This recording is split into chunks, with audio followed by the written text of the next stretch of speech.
आंकू, ये तो साक्षात भगवान मेरे घर में जन्मे। अब मैया के मन से जैसे पुत्र भाव गया, भगवत भाव का जागरण हुआ।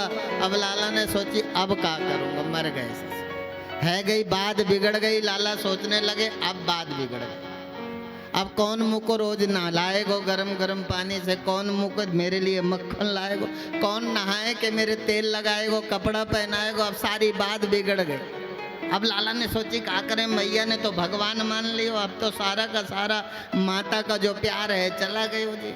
अब लाला परेशान है गए। लाला ने सोची अब तो मर गए, सब आराम से है रहो तो, और यह कहा है गए।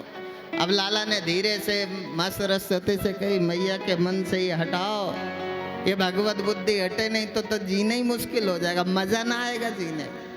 जन्म तो ले लिया पर मैया के प्यार के बिना जीवन क्या है। अब मातृभाव गया।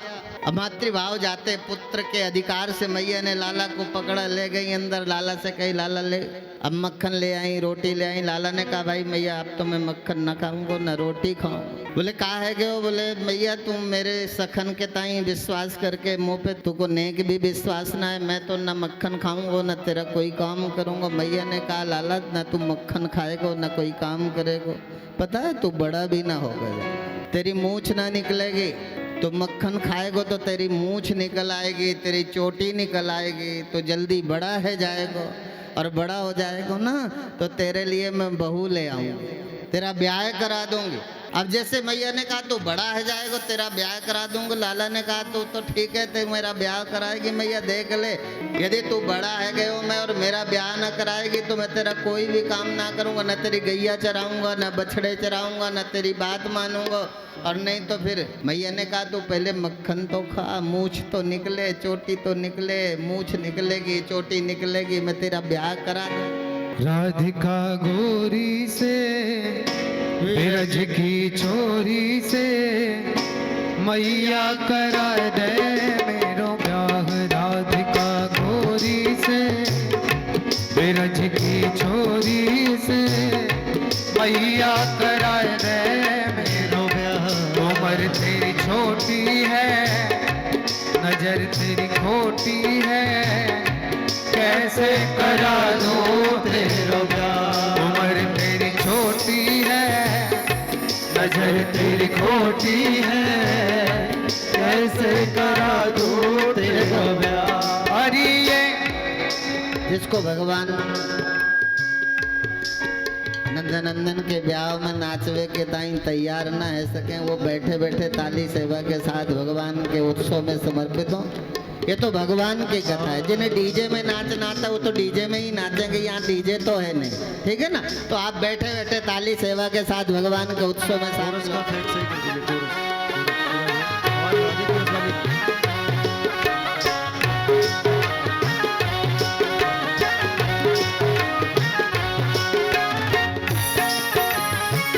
मेरी गैया नाय चराऊं, आज के बाद मेरी मैया तेरी देहरी पे ना आऊं। आज के बाद मेरी मैया तेरी देहरी पर ना आऊं। आएगा रे मजा अब जीत हार का। राधिका गोरी से बिरज की छोरी से मैया करा दे मेरो ब्याह। राधिका गोरी से करा दे मेरो ब्याह।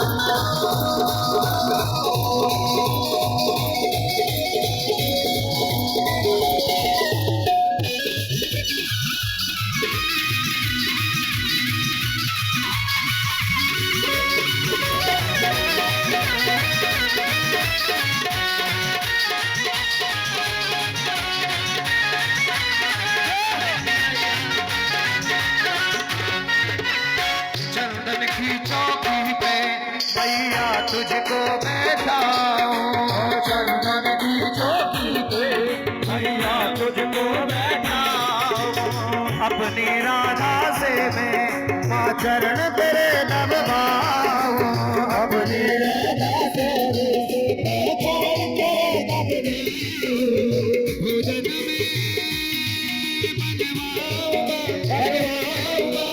छप्पन प्रकार को राधिका घोरी से बिरज की छोरी से मैया करा दे मेरो ब्याह राधिका घोरी से बिरज की छोरी से मैया करा दे मेरो ब्याह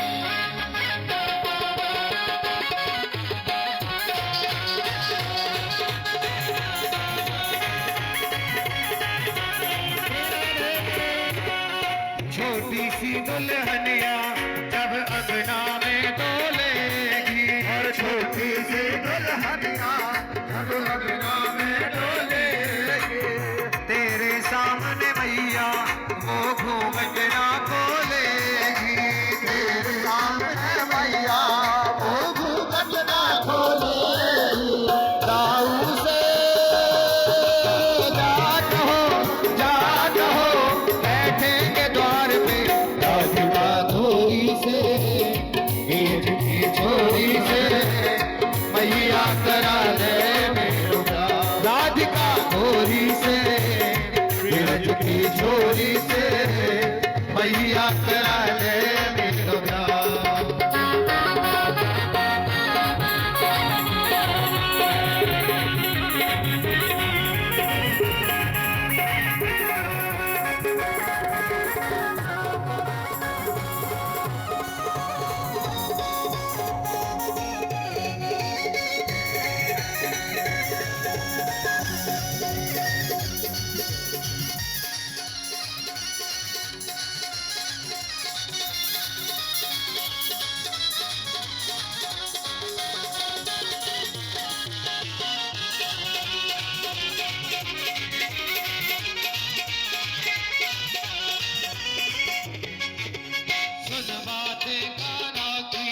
मैया बैठी मुस्काए सुन बाते लाला की मैया बैठी मुस्काए लेके बलैया मैया शिवर से अपने लगावे लेके बलैया मैया शिवर से अपने लगाए नजर कहीं लग जाए ना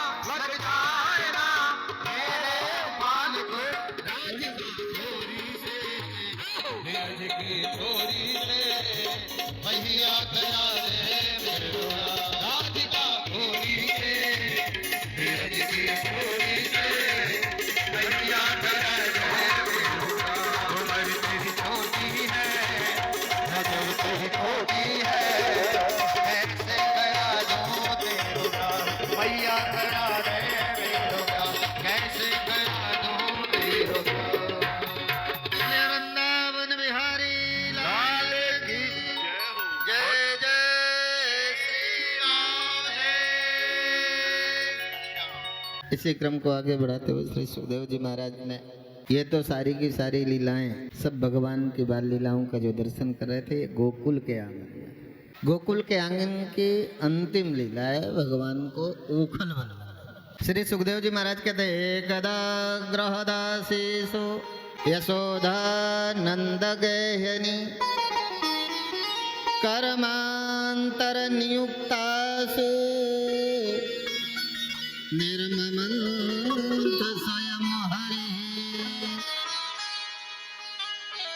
लाला के उत्सव के ताएं सारी ब्रज गोकुल की देवियां गंध भवन में आ जाएंगी। मैया ने सोची मैं लाला को बैठाए के दधि मंथन कर लाला के ताई माखन निकाल लूं। दधि रखबे के ताई लाला तो बैठबे के तैयार नहीं। मैया ने उठाया और लाला को उखल पे बांध।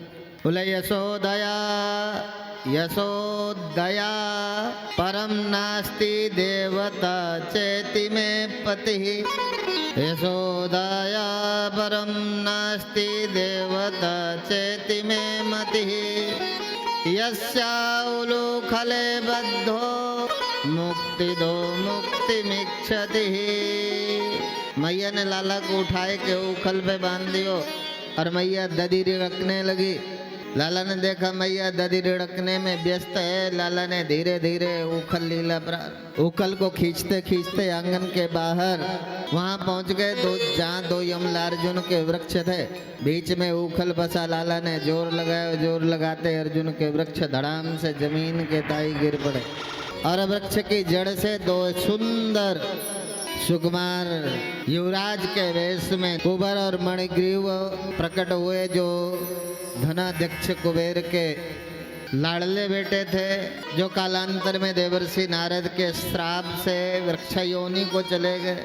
भगवान ने इन दोनों को वृक्ष योनि से मुक्ति प्रदान की। तो बोले इनको देवर्षि नारद ने श्राप क्यों दे दिया? तो बोले ये नलकुबर और मणिग्रीव की गिनती रुद्र भगवान के विशेष अनुचरों में हो। इससे इन्हें बहुत अहंकार हो गया था। एक दिन वे मंदाकिनी के तट पर दारुणी पीकर उन्मत्त हो गए और मंदाकिनी के जल में घुसकर युवतियों के साथ जल क्रीड़ा करते हुए पर अकस्मात एक दिन देवर्षि नारद जैसे ही संयोगवश वहां से निकले, उन्हें देखकर युवतियों को तो लज्जा आ गई और वो झटपट अपने वस्त्रों को धारण कर, पर नलकुबर और मणिग्रीव कपड़े नहीं पहने। जब देवर्षि नारद ने देखा कि ये देवताओं के पुत्र होकर ऐश्वर्य के मद से अहंकार व संदेह होकर मदिरा पान किए हुए उन्मत्त हो रहे हैं, तब उन्होंने उन पर अनुग्रह करने के लिए श्राप दे दिया और वो दोनों वृक्ष बन गए।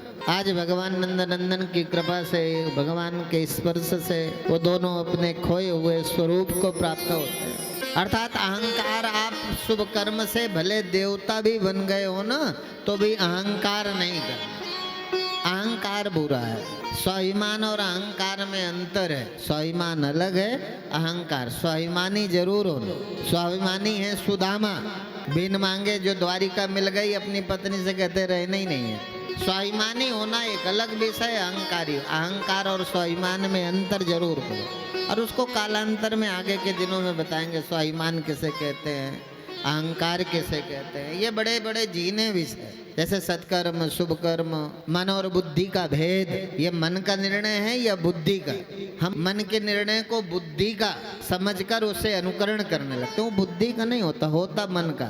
ये इंद्रियां विषयों के प्रभाव में आकर अपने मन का विचार बुद्धि में प्रकट करते हैं, उससे बुद्धि का निर्णय समझकर हम उसे भोगने लगते हैं। वही हमारे जीवन में पाप बन जाता है। अब यहाँ भगवान के गोकुल की सभी बाल लीलाएं समाप्त हो गई।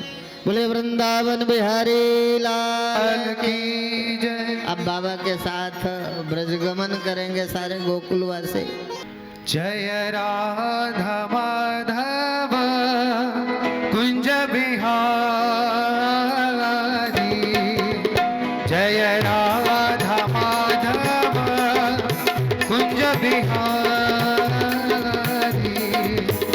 जय गोपी जन वल्लभ जय गिरिवरधारी, जय गोपी जन वल्लभ जय गिरिवरधारी, जय राधा माधव कुंज बिहारी।